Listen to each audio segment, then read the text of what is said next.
in high school, you was actually it's the Miami Dolphins. If we just remove the Tua situation, the Dolphins are 12 losses to 2 wins against Buffalo in their last 14. You know what, though? At least they compete. The Jets are the real frauds in that division. Mike McDaniels hasn't won a big game yet, and I like him. They've won some big games. What? Name one.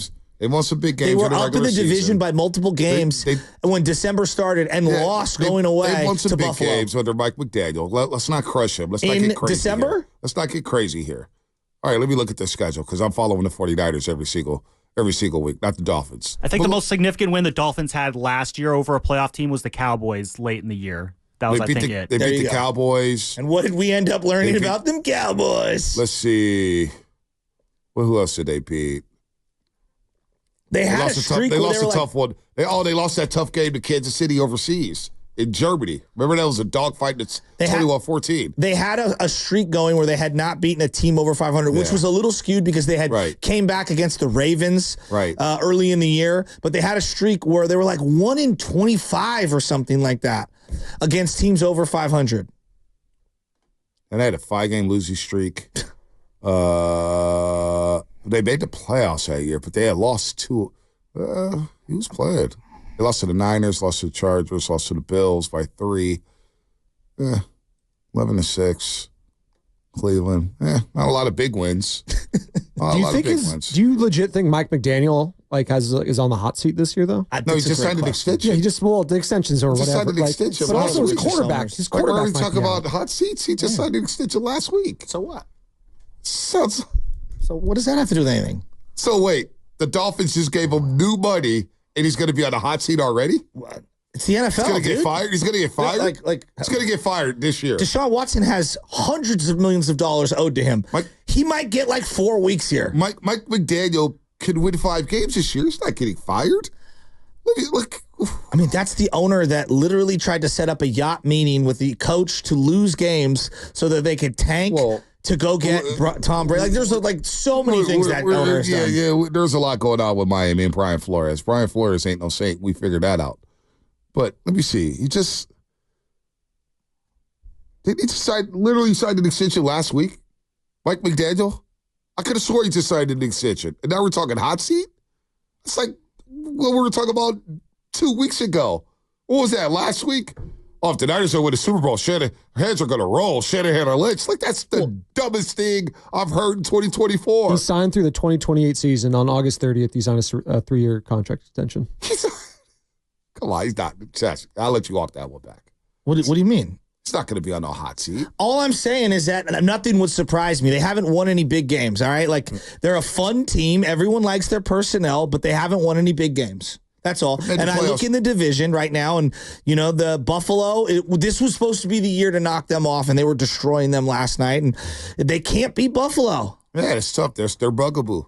We can't beat Kansas City. They can't beat Buffalo. We all have those teams. Really quick, they are 3-8 in the last 2 years against teams that made the playoffs that year. 3-8. They're struggling against teams in the playoffs. That's fair. They just gave him an extension August 30th. So Stephen Ross is going to say, you know what? Here's a contract extension, but you're on the hot seat. Even though I'm paying you money through 2028, I'm going to fire you. That sounds like bad business. Well, now that Tua's hurt, though, and McDaniel vouched for this guy so hard, and now his quarterback's future's potentially in jeopardy, does that make you, if you're the owner, you really stuck it out for this guy, we paid this guy a lot of money, now, I don't know. You got Tyreek Hill and Jalen Waddle. It's true, but you have Skylar Thompson. Running backs. Backups. Most backups are trash. Yes. Most backups are trash. So, So could they draft a quarterback potentially in the first round next year? They could. Cam Ward staying down there? Keep Cam Ward at home. They could. That actually would be a lot of fun. They could. That would be a lot of fun. I love how excited Loveman got. I'll be a big Dolphins fan next year. While we're here, their jerseys, go back to those. It's just like Seattle. Go back to those. Those uniforms they were wearing last night were glorious. That logo, those helmets, everything. They're just excellent uniforms. Uniforms. It's the logo for me, the Dolphin logo with the helmet. Perfect, it's isn't it? so great. Yes. It's an iconic logo. When they changed that, I think it was 2012 when they changed that. That was one of the all-time logo desecrations when they changed that Miami Dolphins logo. Yeah, I'm I'm going to refrain from a hot seat. I just had a Teddy Bridgewater quote. He was talking about the concussions and why he retired at the age of 31. He basically was saying that he didn't want his kid to see him carted off on a stretcher or anything like that. And he was like, look, man, for 3 hours, I'm a football player. I get it. But I'm also Theodore Bridgewater outside of football. And I have a purpose here. I got to pull up this quote. I just had it up. Damn it. I don't know what I did with it. That sucks. But Bridgewater basically said, I retired at 31 because it just wasn't worth it for me anymore. I had a bigger purpose. So I was, so we saw Chris Borland right here in our own market. Chris Borland retired after a season. We thought he was the next Patrick Willis. Well, I think what the phrase I've been using for a long time is QOL, quality of life, and it applies to so many different things. Whether it's risk versus reward, whether it's the health risk that you for certain jobs, moving, living in different areas, whatever it is, right? Like everything that I do now, I'm factor in more quality of life. And because of certain financial things that have happened that I've, done in my life, some things are easier to be able to make those decisions. There were times in my life where I didn't have any kind of leeway and like everything was money motivated, right? And so some of these guys can get that money and it can change their quality of life, and then they can see things in a different way, and it gives them opportunities to be able to bow out. Whereas if you ask that same person something at 20 or 21 and they're the breadwinner of an entire family and maybe they don't have that financial means, maybe their algorithm's different. Yeah, maybe. But Bridgewater wasn't the same. We'll see what happens with Tua, man. This is a scary situation. And it was scary last year. We forget last year when Purdy suffered a concussion against Minnesota. They had a short week. And they were getting ready to play the Cincinnati Bengals. And Purdy didn't practice. I was like, well, they could clear him on Friday. They could clear him on Friday. Basically went through a walkthrough. Didn't practice. We thought it was going to be Sam Darnold week. And there was a lot of conversation around Brock Purdy. He shouldn't have played. Why is he playing? What's going on? Is that the reason why he threw the interceptions? Blah, blah, blah. But that's the nature of this year. I'm glad that the NFL is stepping up. Maybe not the NFL, but the doctors and the players around them are taking more of a concerted effort to really be sensitive towards concussions, not to say, he suffered a concussion, he'll be back next Monday. Like, I'm glad they're taking their time and their due diligence and protecting these players and their brains to make sure that, it's not going to be the last concussion suffered on the football field. And I don't know what the answer is. Like, there's no answer. It's a physical, violent sport. It's fast. My cousins all play rugby at a very high level, and rugby is got less protection than the NFL, and you hear people go back and forth which one's more violent, right? Whatever. They love playing rugby. And at some point I'm probably gonna let my little guy play rugby, and it's there are risks involved in it. I've told you about the kid, like in batting practice, okay? This is BP in a batting cage. All right? Batting practice. Kid hit a ball, he's in high school. It ricocheted off the one spot of the cage with a pole where there was no padding, bounced back, gave him a concussion. Kid's been out for like a year. Things happen, unfortunately, in sports. The question now becomes when you are a billion-dollar corporation, the way the Dolphins and the NFL are, where does liability step in? Where do the doctors step in? How can they mitigate this? And how can they try to insulate themselves from images like him being out cold with his hands up on the field again? Because it's not a good image. I don't really buy into that.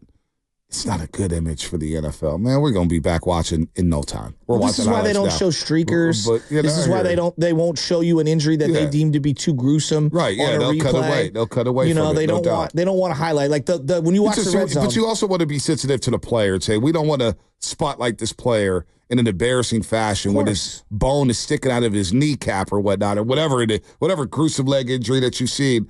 We're going to protect the player. We're going to protect the fan. We're going to protect the viewers from having to see this. And maybe there's image that goes with that. But I think it's more so just, hey, let's be sensitive to this. This is a bad injury. We want to put our prayers for the players. We don't need to put this on a loop. His family's watching. But this John Canellis on YouTube, guys, it's about Tua, not the entire game of football. I agree. This is about Tua. This is all about Tua and what he suffered in the past and how he got down there and the way his right arm came up and his fingers were doing.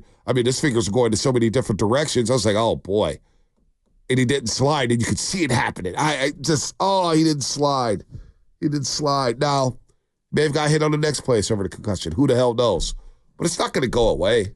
No one's saying it's not going to go away. But, and the NFL can only do so much to protect these players from that. And every single case study is different. I use the seatbelt analogy, which is not a perfect one, but there was a point in time where there were no seatbelts. Seatbelts are not to eradicate all injuries in car crashes. It's to minimize them, right? And so when you're running an organization, there is this entire wing of liability and lawyers and whatnot when you're as big as the NFL are, and you realize you will never eradicate the concussions thing. You're just never going to. You're gonna have guys with broken arms, legs, etc., all that. It's about minimizing it and regulating it and putting what I call the metaphoric seatbelts in place for the mirror protection, for the optics of it, right? If you and I could be driving right now with seatbelts on, and we can get in, we see it every day. No, we do. We can get in a car crash and get very severely injured, if not pass away. But those things are in place for a variety of reasons because you're trying to regulate things, and you're trying to keep people as safe as you can by minimizing it. There's no guarantees. And there's no guarantees at all. Same thing with football. The football has gone to great measures to provide safe. They've changed the shoulder pads, they've changed the helmets, the cages, shells face on the masks. helmets now, everything. Yeah. You got it. Football's trying to do everything. The way they run the no huddles, giving the defense a chance to sub in their guys or whatnot. They've done everything to make sure that, hey, we ensure that this is the safest we can play this game. We can be as safe as possible. It's still going to have injuries. Guys are going to have an ankle, just get caught up into the turf and twist their ankle or tear their ankle. Basketball, we see it all the time. You just never know. Injuries are going to happen, but when you have a case study like this with a guy who definitely is sensitive when it comes to head injuries and Tua Tagovailoa, and you look at his stature and the way he's moving around, you do get concerned with this concussion number 4, when it becomes concussion number 5, and it becomes concussion number 6. Al Toon, we were talking about the Jets last week. Al Toon, he retired. He was the first player I remember as a kid to retire due to concussions. I was like, really? Concussions? You retired? I was, 10, 12 at the time. I didn't understand what a concussion was until Steve Young started suffering concussions. And they're like, oh, he shouldn't play. Or he really shouldn't play. And after Monday Night Football against the Cardinals, he had never played again. Never played at all. The image I have of that is they went to commercial. Steve Young was asleep on the turf. Now, Bridgewater, in this quote that I had, and I lost it, but Bridgewater basically said he was out for 4 seconds. And it felt like 3 hours. Ugh.